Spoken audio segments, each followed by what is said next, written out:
اس کے لاڈلے اور پیارے محبوب حضور جان جانا، جس کا مختصر خلاصہ ترجمہ یہ بنتا ہے، فرش خوبصورت سجایا نہ ہوتا، فرش خوبصورت سجایا نہ ہوتا، کسی شیدوی کے سایہ نہ ہوتا، نہ عرش کرسی نہ جن تارے، شب و روز ہوندے نہ نظارے، جنوں بشر پہ کوئی پرندہ، حیاتی مماتی نہ مویا نہ زندہ، نہ حوراں نے قصے نہ آدم نہ حوا، نہ یعقوب یونس نہ یوسف نہ زلیخا، نہ تختاں تے تاجاں دے سلطان ہوندے، نہ محلاں دے والی نہ دربان ہوندے، نہ ملدی کسی نو کدی زندگانی، ہوائیں نہ ہوندی نہ ہوندا اے پانی، نہ میلاد ہوندے نہ اے خوبصورت قوالی، نہ عرش نہ فرش نہ خاکی نہ نوری، زمانے پہ کچھ بھی بنایا نہ ہوندا جے رب نے محمد بنایا نہ ہوندا۔ سبحان اللہ۔ قابل صد احترام حضرات ذی وقار، قرآن کریم فرقان حمید سے آج کا جو عنوان ہے، قرآن و حدیث میں صحابہ کا مرتبہ اور مقام۔ قرآن کریم فرقان حمید سے میں نے ابھی چند ایک مقامات سے اللہ کے پاک کلام کی مقدس آیات بینات سے اپنے اور آپ کے دل و دماغ کو قرآن کی روشنی سے، قرآن کے نور سے مستفیض کرنے کی کوشش کرنا ہی ہے، جس کے بعد حدیث مصطفیٰ کریم علیہ السلام سے ہم صحابہ کرام کے مرتبہ مقام کو اللہ کریم جل وعلا شانہ نے، یاد رہے کہ میں تیسرا جمعہ، لیکن جو میں نے پچھلے جمعے آیات مبارکہ کی تلاوت کی وہ دوبارہ نہیں کر رہا ہوں۔ ابھی اور اس سلسلے میں 20 آیات مقدسہ میرے ذہن میں گوشہ خانے میں موجود ہیں، جو صحابہ کرام کی عظمت کے بارے میں۔ یہ نہیں ہے کہ بس یہ آیات میں ایک دو پڑھ دی ہیں تو بس صحابہ کا مرتبہ اور مقام جو ہے قرآن نے بس اتنے بیان کیا ہے۔ رب نے اپنے محبوب کی عظمت اور شان کے لیے قرآن نازل کیا ہے، اور قرآن میں حضور کے صحابہ کی وفا کا ذکر قرآن نے بار بار کیا ہے۔ اس لیے پہلا، اولئک عنہا مبعدون، اولئک عنہا مبعدون لا يسمعون حسیسها وهم فیما اشتہت انفسهم خالدون۔ اللہ کریم نے فرمایا اولئک عنہا مبعدون لا يسمعون حسیسها، یہ جو ہے نا حضور کے وفادار صحابہ ان کے بارے میں، لا يسمعون حسیسها وهم فیما اشتہت انفسهم خالدون، لا يحزنهم الفزع الاکبر، جب بڑا قیامت خیز منظر ہوگا، نفسا نفسی کا عالم ہوگا، لا يحزنهم الفزع الاکبر وتتلقاهم الملائکہ، جب فرشتوں سے ملنے کا وقت بھی آئے گا، ھذا یومکم الذی کنتم توعدون، اور ان سے کہا جائے گا کہ اب تم سے جو وعدہ کیا ہے رب کریم نے، اب اس وعدے کے وفا کا دن آ گیا ہے، تمہیں غمگین ہونے کی، فکر کرنے کی ضرورت نہیں ہے۔ اس کے بعد سورہ توبہ ہے، 10واں پارہ ہے۔ اللہ کریم جل وعلا شانہ نے حضور علیہ السلام کے صحابہ میں سے 2 قسم کے صحابہ کی جماعت ہیں، 2 قسمیں ہیں صحابہ کی۔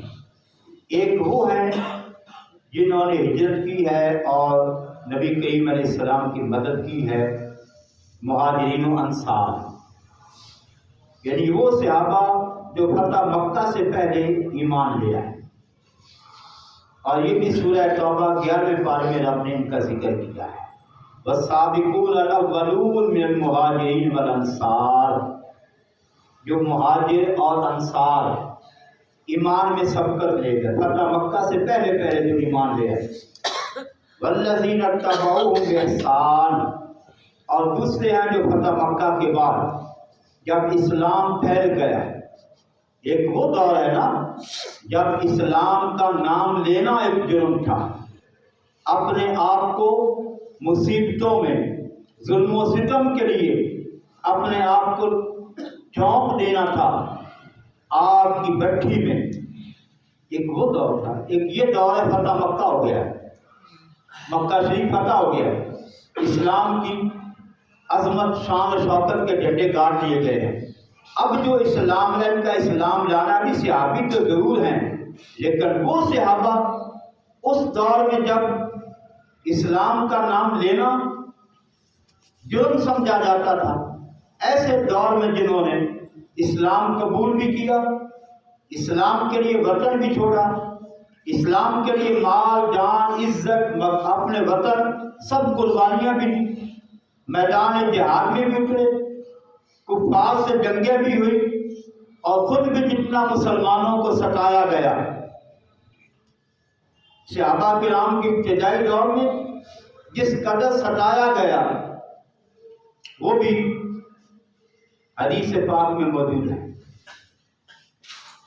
جو فتح مکہ کے بعد ہے۔ لیکن رب نے فرمایا کلًا وعد اللہ الحسنی، اللہ نے سب کے ساتھ ہی، وہ مہاجرین سے اور انصار تھے، سابقین تھے یا اس کے بعد ایمان لانے والے صحابی تھے، اللہ نے سب کے ساتھ کلًا وعد اللہ الحسنی، اللہ نے سب کے ساتھ ہی بھلائی کا وعدہ کر دیا ہے۔ وہ کلًا وعد اللہ الحسنی، سب کے ساتھ اللہ نے وعدہ فرما دیا ہے۔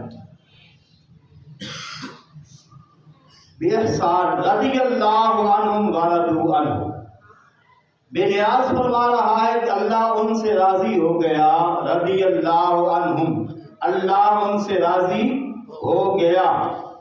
فعل ماضی کا ذکر رضی اللہ، راضی یا تعریف فرمایا، راضی ہوگا، راضی ہو جائے گا نہیں، اللہ ان سے راضی ہو گیا۔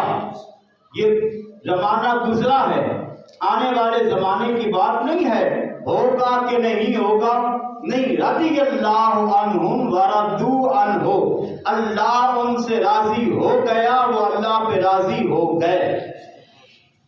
یہ صحابہ کی عظمت کے بارے میں مالک کائنات فرما رہا ہے۔ آگے جا کر للفقراء المہاجرین الذین اخرجوا من دیارہم واموالہم یبتغون فضلا من اللہ ورضوانا، بڑی توجہ سے اللہ کریم گواہی دے رہا ہے۔ جب رب ان کے ایمان کی، رب ان کے ساتھ بھلائی کے وعدے کی بشارتیں دے رہا ہے، اگر کوئی بدبخت کم بخت ان کے ایمان میں شک کرتا ہے تو خود اس کا ایمان اپنا خطرے میں نہیں ہے، بلکہ ایمان سے خارج ہو گئے، ایمان سے خارج ہو گئے۔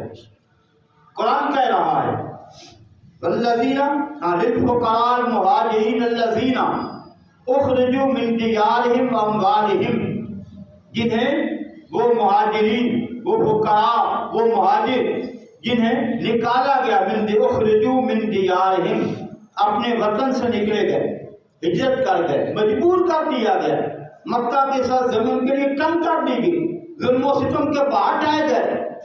اخرجوا من دیارہم واموالہم، اپنے مال سے، اپنے وطن سے، مال سے بھی ہاتھ دھونا پڑا، وطن سے بھی جدا ہونا پڑا، کس لیے؟ کسی منصب کے لیے نہیں، قرآن کہہ رہا، میں بھی رب کائنات کہہ رہا ہے، یبتغون فضلا من اللہ ورضوانا، یبتغون فضلا من اللہ ورضوانا، انہوں نے جو کچھ بھی کیا ہے، وطن قربان کیا ہے، مال قربان کیا ہے، سب کچھ جو قربان کیا ہے، یبتغون فضلا من اللہ ورضوانا، اللہ کی رضا کی خاطر کیا ہے، اللہ کی رضا کی خاطر۔ آج جس بدبخت کو یہ شک ہو، اپنے ایمان کی خبر ہے۔ آگے قرآن نے کیا خوبصورت جملہ کہا، وَيَنْصُرُونَ اللَّهَ وَرَسُولَهُ أُولَٰئِكَ هُمُ الصَّادِقُونَ، اللہ ان کو سچے کہہ رہا ہے، اللہ ان کو ایمان والے کہہ رہا ہے، اللہ ان کی عزت پر اپنی رضا کی مہر لگا رہا ہے، ان کی قربانیوں کو رب پسند کر رہا ہے۔ رب کہہ رہا ہے ینصرون اللہ ورسولہ، اور جنہوں نے اللہ کی مدد کی، اللہ کے رسول کی مدد کی۔ قرآن کا ترجمہ ہے ینصرون اللہ ورسولہ، جنہوں نے اللہ کی مدد کی، اللہ کے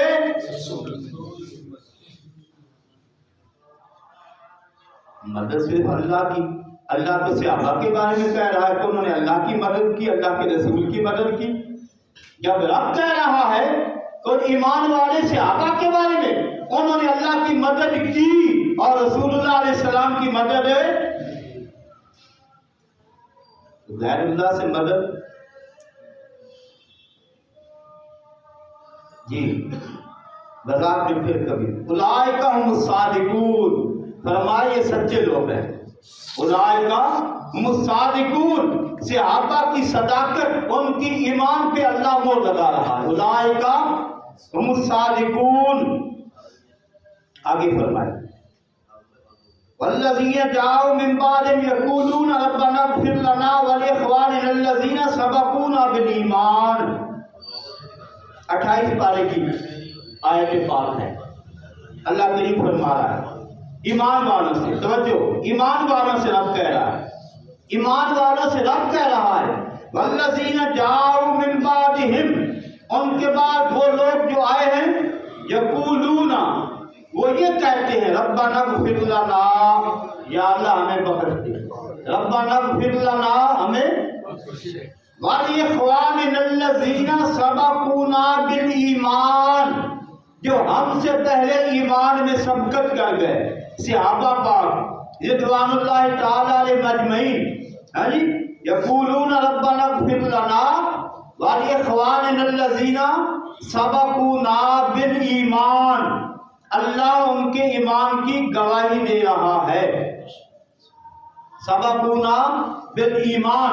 اور آگے مالک ایک اور بھی حکم دے رہا ہے وَلَا تَجْعَلْ فِي قُلُوبِنَا غِلًّا لِلَّذِينَ آمَنُوا، اس کے بعد یہ بھی عرض کرنا ہے یا اللہ ان ایمان والوں صحابہ کے بارے میں ہمارے دلوں میں کجی پیدا نہ کرنا، ہمارے دلوں کو ٹیڑھا نہ کر دینا، وہ تیرے بھی پسندیدہ ہیں اور تیرے محبوب کے بھی وفادار ہیں، ان کے بارے میں ہمارے دلوں میں لا تجعل فی قلوبنا غلا للذین آمنوا، اور کہنا کیا ہے ربنا انک رؤوف رحیم، اے ہمارے رب تو بڑا ہی مہربان ہے۔ صحابہ کے بارے میں ہمارے دلوں میں تو کجی پیدا، ہمارے دلوں کو ٹیڑھا، یا وہ ثابت بالایمان ہیں، ان کا مرتبہ مقام اور منصب اتنا تو نے عطا کیا ہے، تو کون ہے جو ان صحابہ کرام علیہ رضوان کے مرتبے کو گھٹا سکے؟ پھر چلتے ہیں سورہ توبہ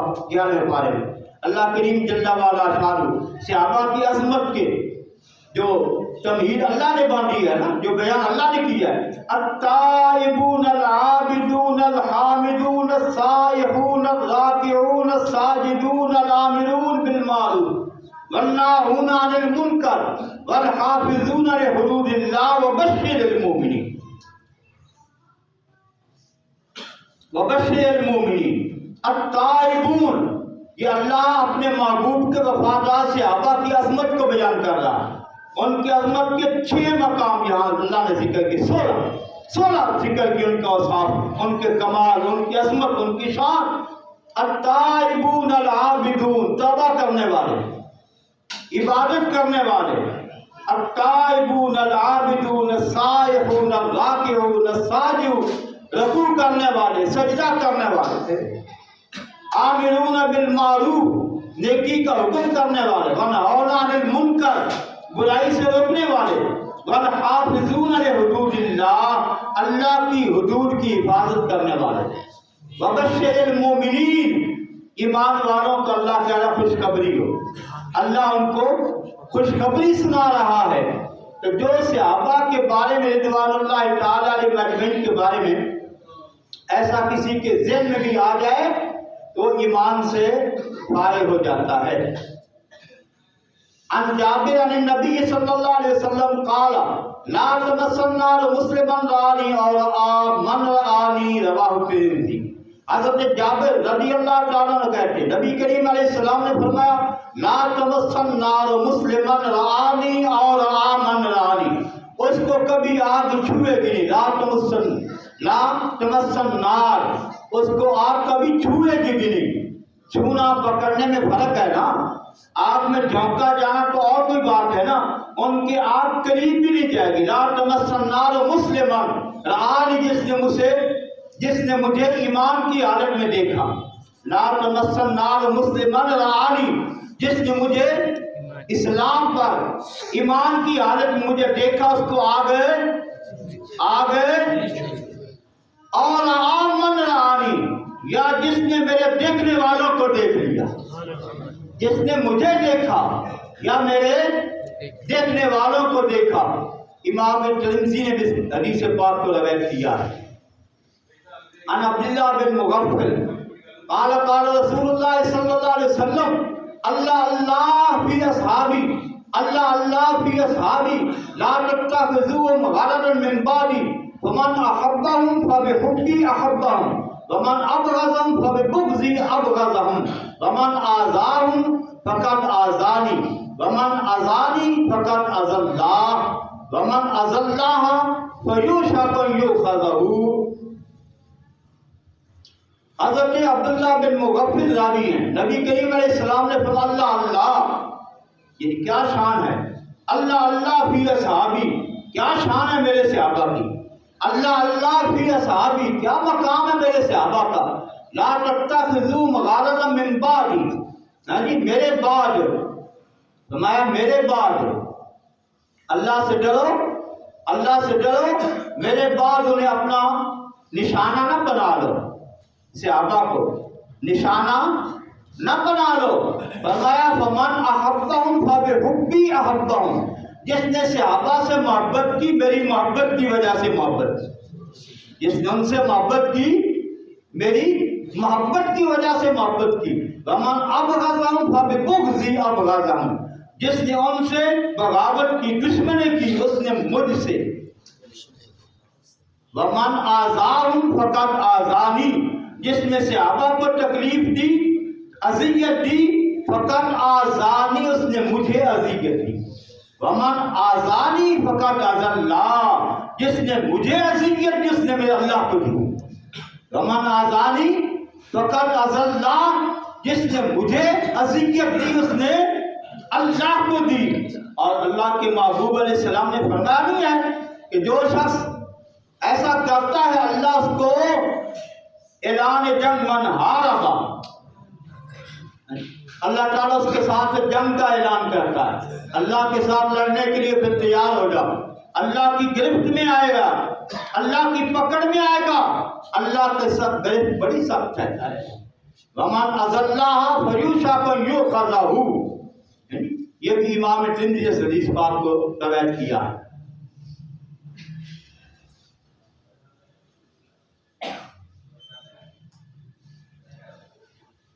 عن ابن عمر قال قال رسول اللہ صلی اللہ علیہ وسلم اذا رأيتم الذين يسمون اصحابي فقولوا لعنة الله على شركم، لعنة الله على شركم.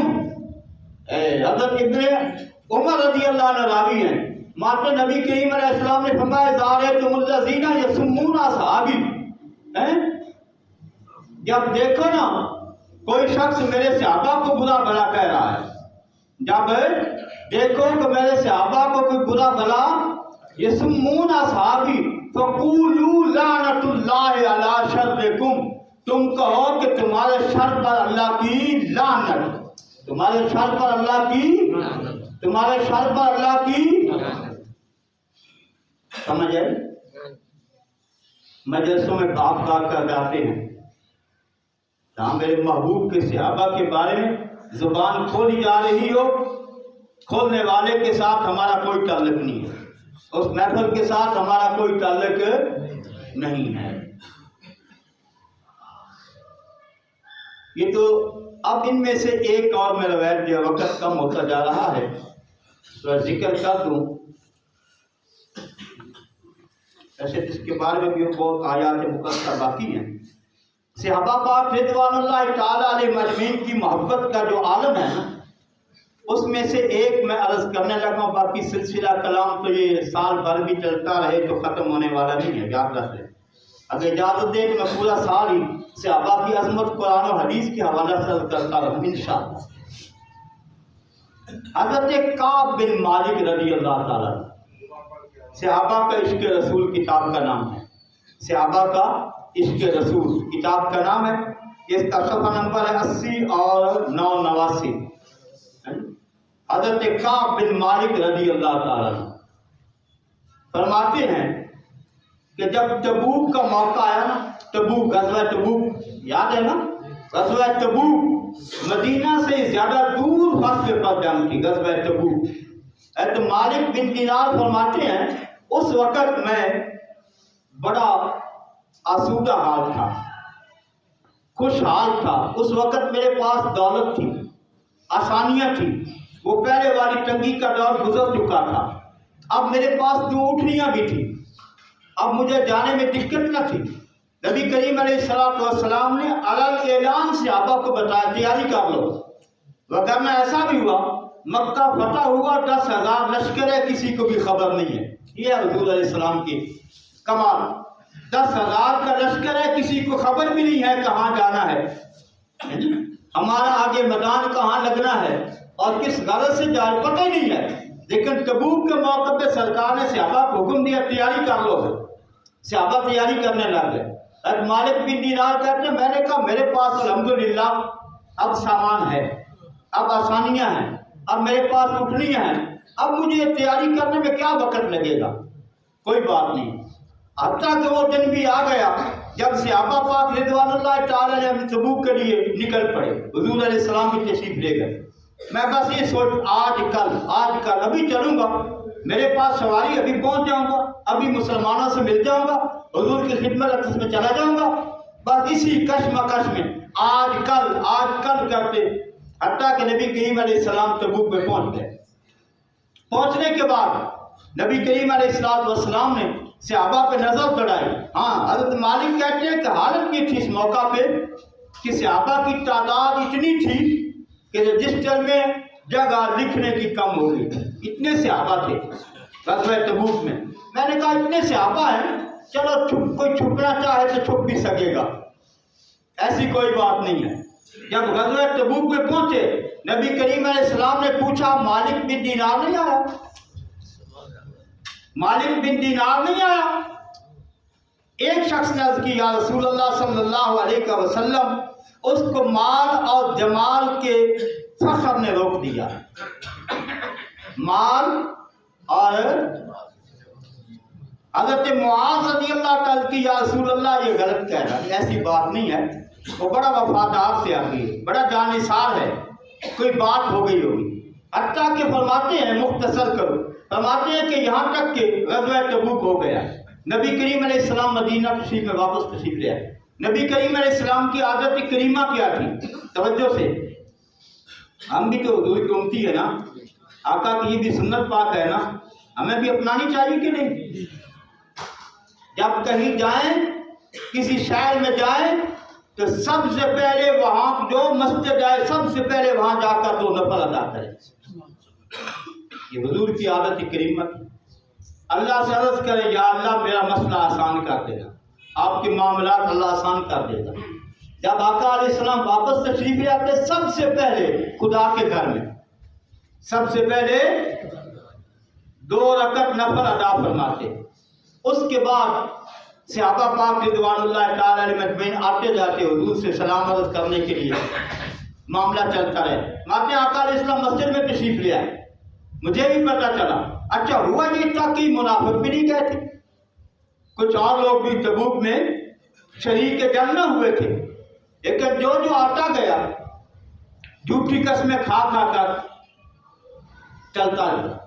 میں جب حضور کی بارگاہ میں آیا سلام عرض کیا بیٹھ گیا تو میں نے دل میں سوچا اگر کسی دنیا دار کی یہ مجلس ہوتی، کوئی دنیا دار ہوتا، اس کے سامنے تو میں 100 بہانے بنا لیتا، مجھے بات کرنے کا اللہ نے بڑا سلیقہ دیا ہے، لیکن یہ بارگاہ مصطفیٰ کریم ہے، یہ غیب دان نبی کی بارگاہ ہے. یہاں جھوٹ بولا نہ جائے گا، یہاں جھوٹ چھپا نہیں رہے گا. میں نے دل میں تہیا کر لی، سچ کہہ دینا، سچ کہہ دینا. حضور کی بارگاہ میں سرکار نے پوچھا، میں نے کہا یا رسول اللہ صلی اللہ علیہ وسلم سچی بات عرض کرتا ہوں، نہ کوئی مال کی کمی تھی نہ کوئی عذر تھا، بس آج کل کرتے کرتے گزر گیا. اور 2 صحابی اور بھی تھے، جن میں سے ایک کا نام تھا حضرت ہلال بن امیہ اور دوسرے تھے مرارہ بن ربیع. یہ بھی آئے، یہ بھی مسلمان تھے، یہ بدلی صحابی ہیں، بڑے مقام والے تھے. یہ بھی تبوک میں پیچھے رہ گئے. سرکار نے کہا بیٹھ جا، اب تیرا فیصلہ اللہ کرے گا. اب تیرا فیصلہ ان تینوں صحابہ سے سرکار نے تمہارا فیصلہ اللہ کرے گا. ہم اٹھ کر چلے گئے. نبی کریم علیہ السلام نے فرمایا ان سے کوئی بات چیت نہ کرے، ان سے کوئی بات چیت، ان سے کوئی ہم کلام نہ ہو. ہمارے حضرت ہلال بن امیہ یہ بڑی عمر کے تھے. جب انہوں نے فرمان سنا ہے تو گھر میں رونے بیٹھ گئے. بس رونے کا کام یہ کہ روتے بس روتے ہی رہے. آخر 40 دن گزر گئے. ہمارے مالک مجھے بار بار ایک ہی غم ستاتا تھا، اگر ایسی حالت میں آقا علیہ الصلوۃ والسلام نے پردہ فرما لیا تو میری زندگی میں معیشت کوئی بات نہیں کرے گا. صحابہ نے منہ موڑ لیا ہے، رشتہ داروں نے ناطے توڑ دیے کہ مصطفیٰ نے کہہ دی، صحابہ کی بات ہے، حضور نے جو کہہ دیا ہے. اب کوئی رشتہ دار، کوئی صحابی، کوئی دوست، کوئی یار، کوئی مجھ سے سلام بھی گوارا نہ کر، مجھ سے سب نے منہ موڑ لیا. 40 دن گزر گئے. اور دوسری فکر یہ تھی اگر میں دنیا سے چلا گیا تو صحابہ بھی جنازے میں شامل نہیں ہوں گے، سرکار بھی جنازے میں شریک نہیں ہوں گے. مالک تیرا کیا بنے گا؟ مجھے یہ غم رلاتا تھا، دن روز بس یہی حالت تھی. میں چوری مسجد میں آتا، حضور کے قریب نماز پڑھتا، کہیں حضور کی نگاہ مجھ پہ پڑ جائے. اور نماز اس کے حضور کے قریب پڑھنے کے بعد میں قریب ہونے کی کوشش کرتا. جب میں دیکھتا حضور نظریں چرا لیتے، جب میں نظریں نیچی کر لیتا حضور مجھے دیکھ لیا کرتا. لیکن کوئی صحابی، کوئی میں حتیٰ کہ چھوٹے میں اپنے مکان کی چھت پہ چڑھا. حضرت ابو دجانہ رضی اللہ عنہ میں چچا زاد قریبی رشتہ، چچا زاد بھائی تھے. ان سے میرے بڑے اچھے تعلق تھے، بڑا دوستانہ تھا، بڑا جاننا تھا. کہتے میں مکان کی چھت پہ چڑھا، میں نے ان کو کہا السلام علیکم، چپ ہو گئے. میں نے قسم دے کر کہا بتاؤ بات کیا ہو گئی ہے؟ دوبارہ بھی کوئی جواب نہ دیا. میں نے تیسری مرتبہ پھر قسم دے کر پوچھا، انہوں نے کہا بس تم جانو اور خدا جانو، تم جانو اور چپ ہو گئے. آخر 40 دن گزر گئے. اب قاصد آیا حضور کا پیغام لے کر، ہمارا کہ مالک کی بیوی، حضور کا فرمان ہے مالک اپنی بیوی سے بھی الگ ہو جاؤ. حضرت ہلال بن امیہ کو بھی پیغام پہنچ، مرارہ بن ربیع کو بھی پیغام پہنچ گیا. پہلے رشتے سارے بہت چھوٹے تھے، اب بیوی کا رشتہ بھی تعلق یا الگ ہو جاؤ. عرض کی یا رسول اللہ صلی اللہ علیہ وسلم، قاصد سے سرکار سے پوچھنا بیوی کو طلاق دینی ہے یا الگ ہو جانا ہے، بیوی کو طلاق دینی ہے یا الگ ہو جانا ہے. میں حضور کا حکم ہے الگ ہو جا. میں نے بیوی سے کہا تم میں کے چلی جاؤ. اس دوران فرماتے میں بازار میں گیا، مدینہ پاک کی گلی کوچے میں، وقت اوپر سجا ہے. مدینے کے گلی میں نکلا، ایک کپٹی جو ہے نصرانی تھا، شام کا رہنے والا تھا، وہ بھی مدینہ منورہ میں آیا، خرید و فروخت کے لیے. اس نے کہا مجھے غسان کا کافر بادشاہ اس نے مجھے بھیجا ہے، غسان کا کافر بادشاہ اس نے مجھے بھیجا ہے، تم میں مالک بن دینار ہے کوئی؟ میں نے کہا میں ہوں. مالک بن کعب رضی اللہ عنہ، مالک بن کعب ہے کوئی؟ میں نے کہا میں ہوں. اس نے کہا کہ غسان کے کافر بادشاہ نے خط لکھا ہے، یہ لو خط مجھے دیا، اس پہ لکھا تھا کہ تمہیں مسلمانوں نے چھوڑ دیا، تم پر بڑی زیادتی کی ہے، تم میرے پاس غسان میں چلے آ، تمہیں عزت مل جائے گی.